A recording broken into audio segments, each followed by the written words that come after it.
Welcome to our 2023 Asia travel series. In parts 1 and 2 of Phnom Penh, we visited the night market, Silk Island, the Aeon Mall Monastery, Naga World Casino, Chinatown, an array of restaurants, and sampled some really great Cambodian meals. In this episode, we continue our culture and food adventure by visiting the Royal Palace, the National Museum, a mall, and check out the red light district, and of course continue our gastronomic experience. So come along with us and relive the holiday. It was 10:30 a.m. and time to look around for some breakfast. Sunday today, it's so quiet except for the building construction and the hammering which is going all night 24/7. Hey, look at that. Yeah, what if we can go for a ride in it? Road construction, Cambodia style.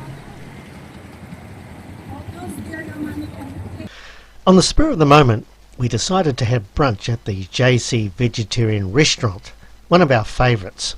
We decided to try the vegetarian beef. So that's, what is that? Breakfast. Vegetarian beef. And what's it like? Good? Just our thing. Really? Texture. Wow. Amazing.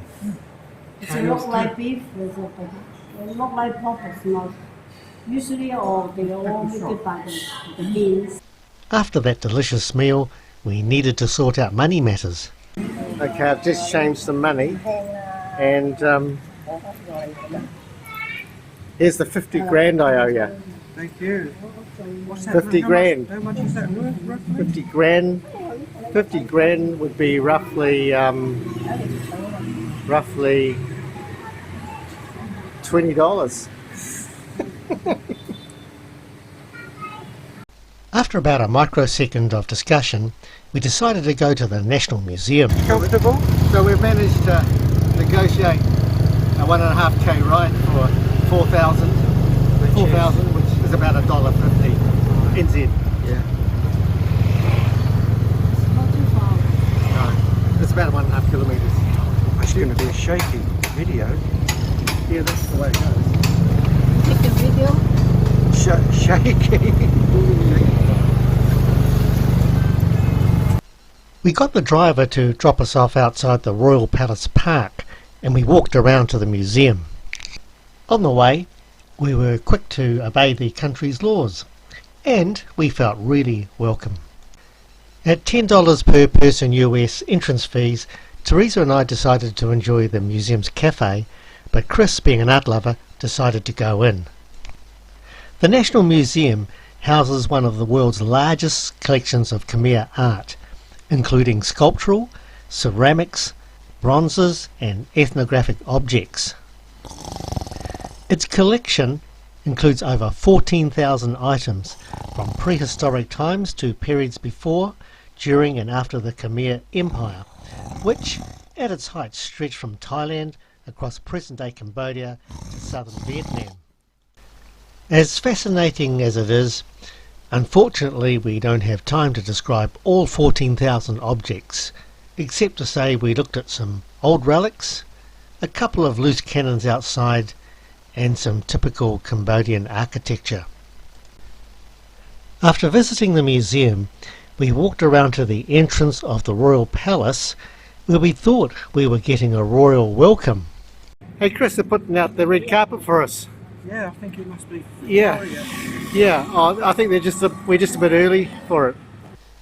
Entrance to the Royal Palace is $10 US, and you have to pass through security. The palace was constructed between 1866 and 1870, after King Norodom relocated the royal capital from Udon to Phnom Penh. It's built on top of an old citadel called Ban Tie Keo, and it's situated on the banks of the Mekong River. Being the official residence of King Sihamoni, tourists are only allowed to visit the Throne Hall and a few buildings surrounding it. From the Throne Hall, you get a good understanding of the lie of the land.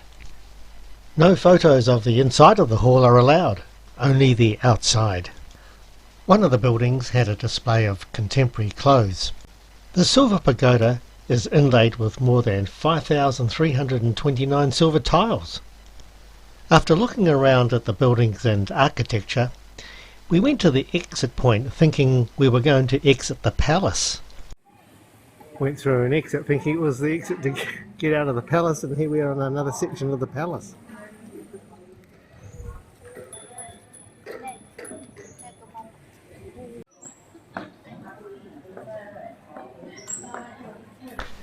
The mural here is from the time of Ramayana.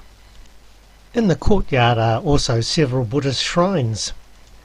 And there's also a temple where you could pray, but it was hot in there. You look like hot. Yes, very hot.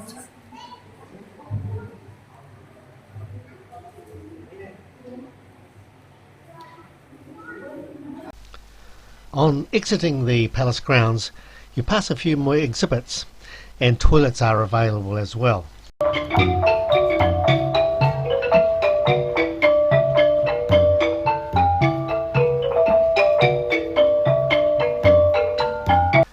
I was tempted to mount this elephant, but I thought, no, I'm always enough trouble as it is.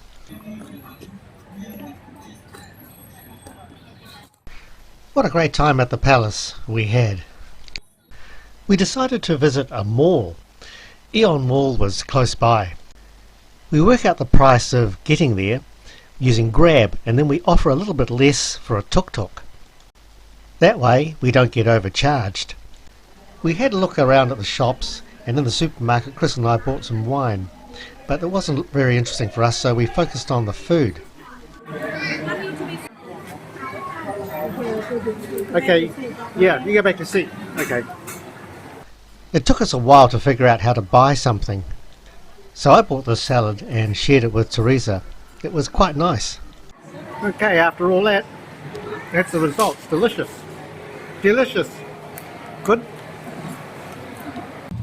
This is really great fun. We're going home in the dark, and Steve has negotiated a good price.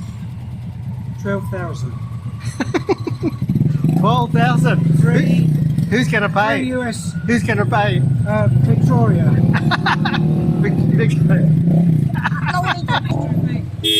Oh no!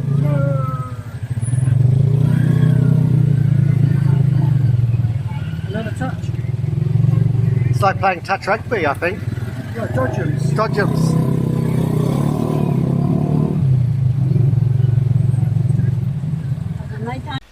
For dinner, we decided to go back to the JC Vegetarian Restaurant. Did we have a booking? We have a booking, it's very busy. I'll try and find Yeah, I think there's more staff than customers. Croaky.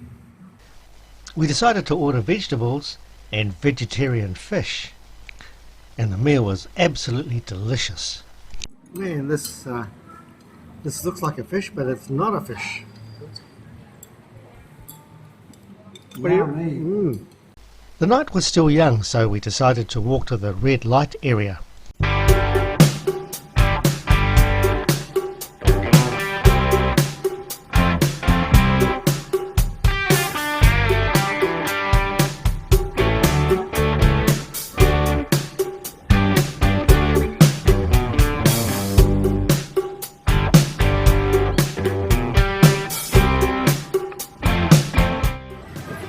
We've just walked through the red light district.